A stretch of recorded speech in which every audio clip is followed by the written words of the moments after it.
Hi బంగారమ్స్. ఎప్పుడు ఆలు fry, ఆలు కుర్మా ఇలా మామూలుగా చేసుకుంటాం కదా. ఈరోజు కొత్తిమీర ఆలు ఫ్రై చేసుకుందాం.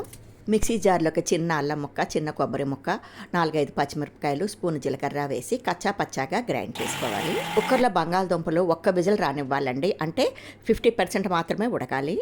తోలు తీసి సన్న ముక్కలు కట్ చేసుకొని కళాయిలో 2 గరిటెల ఆయిల్ వేసి గుప్పుడు పల్లీలు వేసి పల్లీలు చిటపట్లాడిన తర్వాత ఆవాలు, గుప్పుడు పచ్చిశనగపప్పు, స్పూన్ జీలకర్ర, కొద్దిగా పసుపు, గుప్పుడు కరివేపాకు, స్పూన్ ఉప్పు వేసి పోపు మాత్రం బాగా వేగాలండి. పోపు బాగా వేగాక మనం కట్ చేసి పెట్టుకున్న ఈ బంగాళదుంపల ముక్కలు వేసి పోపు అంతా ముక్కలకు పట్టినట్లుగా కలుపుకోవాలి.